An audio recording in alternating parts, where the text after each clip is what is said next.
All right, so we're at AwesomeCon 2024 with Elizabeth from Carpe Librum. Elizabeth, can you tell me a little bit about how this all started? I was actually a 7th grade language arts teacher, blowing up my living room with crafting to blow off steam on the weekends. And then when I met and married my husband, he had a business degree. And he was like, no, we need to put that in my coffee shop. We need to do this with those projects. And it grew bit by bit. We moved out of the house into a camper, and now we travel full time selling book stuff that we design. And you said that a lot of this all came out of a very interesting origin. Can you talk a little bit about that? Yeah, I collect antique Remington typewriters. So I started with a great big desk model that was 35 pounds of cast iron, took it home from the junk store, and then at a yard sale I found a little bitty portable. And now I take that portable with me everywhere. We actually have it in the booth. We can grab it in a minute if you'd like to see it.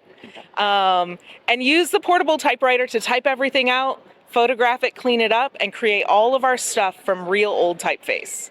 That's amazing.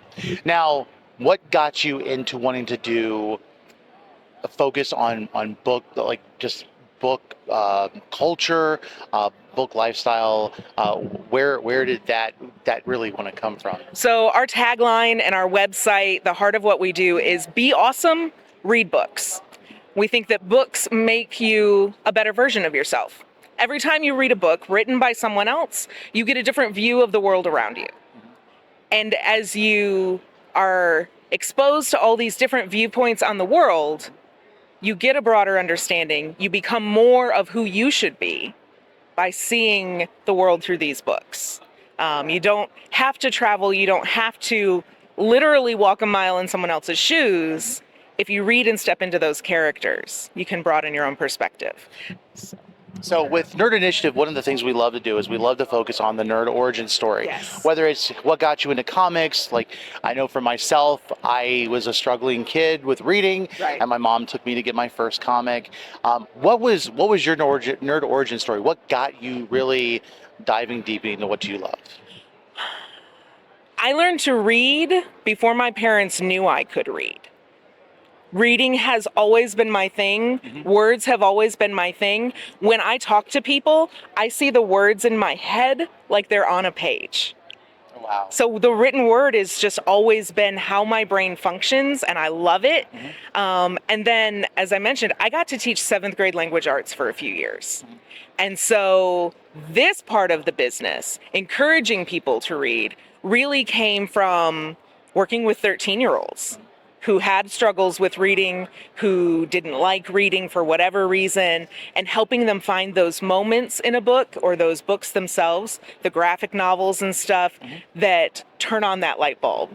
As a teacher, you actually get a chance to see the lights go on a few times, right. And it is utterly incredible. So that's what we try to encourage here with Carpe Librum. Sure. Now, I know with book culture, a lot of adults always kind of find solace, whether it's a book club or finding that library or that bookstore that they just love. Sometimes for younger people, they kind of feel a little bit isolated. Right. They're not a part of, let's say, the general stream of the school that they're in, or they don't have a group. You don't see a lot of young people book clubs. What would you say to that kid who feels like they may be on the fringe?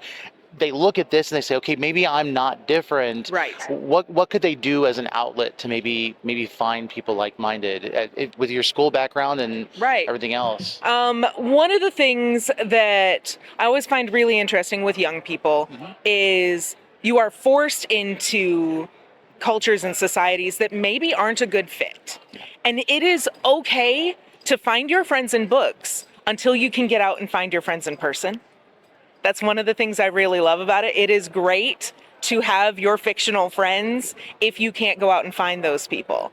The access to social media now, Book Talk, Bookstagram, all of those things can help people connect one-to-one when they're not in the same physical space. Mm-hmm. And so that's great. You're seeing a lot of community building online for those things. But events like cons, going to library events, really can help you find your people, even when you're in a small town or you're in a closed community where you don't have a lot of access outside of your physical borders. Oh, yeah. Yeah, I understand that. So be sure, Carpe Librum. You can be awesome, readbooks.com. You can find them there and at pretty much any convention that's near you. Thank you so much. Thank you.